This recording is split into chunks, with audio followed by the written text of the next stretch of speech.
They RTV app వార్తల్ని క్షణాల్లో చదివే అవకాశం ఉంటుంది. ఒక న్యూస్ పేపర్, ఒక టెలివిజన్ ఛానల్ మీ చేతుల్లో ఎప్పుడూ ఉంటాయి. Welcome to RTV. నేను మీ గయాజ్ని. ఉమ్మడి నెల్లూరు జిల్లాలోని నాయుడుపేటలో ప్రియుడిని పీకకోసి ప్రియురాలు ఆత్మహత్య చేసుకున్న సంఘటన ఉమ్మడి నెల్లూరు జిల్లాలో కలకలం రేపింది.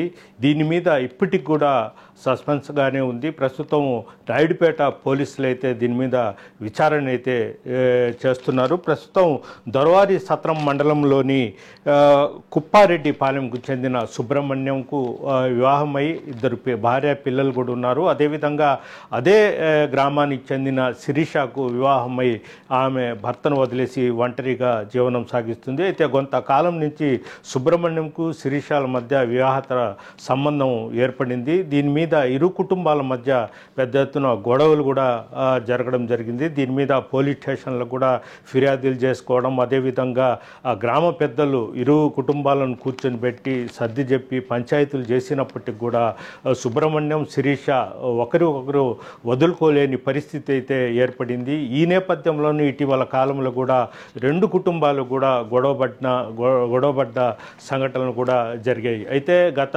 4 రోజుల కిందట సుబ్రహ్మణ్యము శిరీష అంటే ప్రియుడు ప్రియురాలు ఇద్దరు కలిసి నాయుడుపేటకు వచ్చి నాయుడుపేటలో ఒక లాడ్జీలో దిగారు. అయితే ఆ లాడ్జీలో దిగిన తర్వాత ఒక రోజంతా వాళ్ళు బయటకు రాకపోయేసరికి లాడ్జీ యాజమాన్యం అనుమానం వచ్చి కిటికీ గుండా చూస్తే సుబ్రహ్మణ్యం రక్తపు మడుగుల్లో పడి ఉన్నాడు.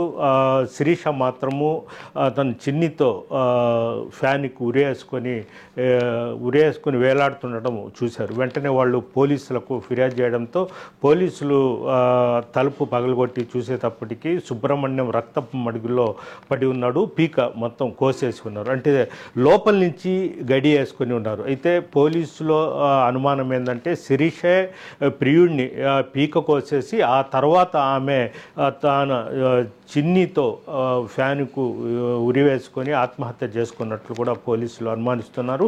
సంఘటన స్థలంలో కత్తి కానీ బ్లేడ్ కానీ కనిపించకపోవడంతో పోలీసులు కూడా కొంత అనుమానిస్తున్నారు. ఎవరైనా బయట వ్యక్తులు వచ్చి ఏమైనా హత్య చేసి గొంతు కోసి వెళ్ళారా అంటే శిరీషకు సంబంధించిన మనుషులు ఏదైనా ఒక పథకం ప్రకారం సుబ్రహ్మణ్యాన్ని హత్య చేశారనేది కూడా పోలీసులు ఆ కోణంలో విచారిస్తున్నారు. అదేవిధంగా సీసీ ఫుటేజ్ను కూడా చూస్తున్నారు. అయితే ప్రధానంగా పోలీసుల అనుమానం మొత్తం ఏంటంటే బ్లేడు లేదంటే ఆపరేషన్ బ్లేడ్ లాంటి చిన్నది అలాంటి బ్లేడ్తో ప్రియుడిని గొంతు కోసి ఆ తర్వాత ఆమె ఆత్మహత్య చేసుకున్నట్లు కూడా పోలీసులు అయితే అనుమానిస్తున్నారు. అదేవిధంగా బ్లేడు కానీ అదేవిధంగా చిన్న కత్తి కానీ పక్కనే ఆ లాడ్జీ పక్కనే మురికి కాలువ ఉంది, అందులో పడేసి ఉండవచ్చని కూడా పోలీసులు అయితే అనుమానిస్తున్నారు. అయితే రెండు మృతదేహాలను అంటే సుబ్రహ్మణ్యం శిరీష మృతదేహాలను పోస్ట్మార్టం నిమిత్తము తరలించి నాయుడుపేట డిఎస్పీ చెంచుబాబు కేసు నమోదు చేస్తున్నారు. వీడియో తెలియని ప్రదీప్తో గయాజ్, ఆర్టీవీ, నాయుడుపేట నుంచి.